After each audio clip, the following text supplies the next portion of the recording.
एका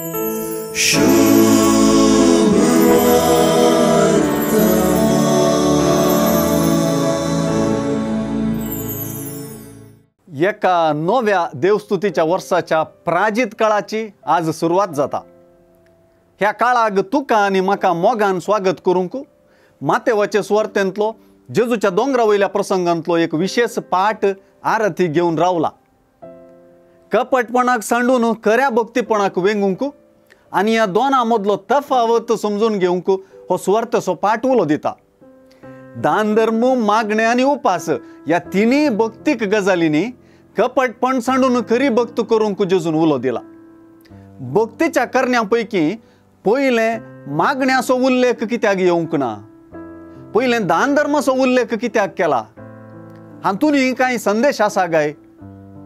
सुवार्थेंत मातेवाक मागण्याच्या की दान धर्म पहिले दिसले आणि निमाणे उपास दिसलो। हें कित्याक हांवूय नेना, पूण मातेवान सुवार्ता बरयतना वापरली चिंतपारीत कित्याक गी सारकी दिसता।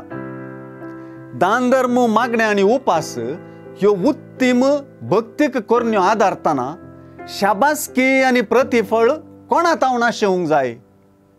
ह्या सवालाक आमच्या बापा तावन म्हणून सुवार्ता स्पष्ट तरान जाप दिता। पूण ह्या आमच्या बापाक सुवार्थेंत गुपित आमचो बाप म्हणून आपयला। सुवार्ते प्रमाणे ह्या गुपित आमच्या बापाक गुपित तरान केल्लें दान धर्म रुजता, गुपित मागणे मेसवता आणि गुपित उपास मांडता, वा गुप्तपणाच्या भक्तीक करण्यांक देवातावन प्रतिफळ अपेक्षा करियेत। हेरांनी पळोवंक जाय, हेरांनी वाकणूंक जाय, हेरांनी शाबासकी दिवंक जाय म्हणून केल्ल्यो भक्तीक करण्यो कपटपणाच्यो जातात आणि हांकां मनशातावन मात्र प्रतिफळ अपेक्षा करियेत। भक्तीक करण्यो मनशाच्या आंतरिकपणांत रोमोवंक जाय।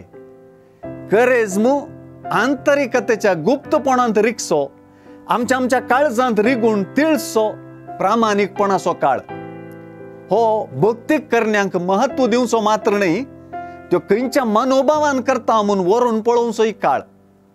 जेजूच्या कष्ट मरणा जिवंतपणाचो गूट गुंडायेन नियाळूंक साध्य करच्या ह्या प्राजित काळाचे सुरवातेरच सुवार्थेन भक्तीक करण्या उद्देशी गुपितपणाचे चावये मुखांतर पास्काचो गूट उगडूंक दिल्लें आपोवणे गंभीरायेचें आणि व्हड पंथावणाचें।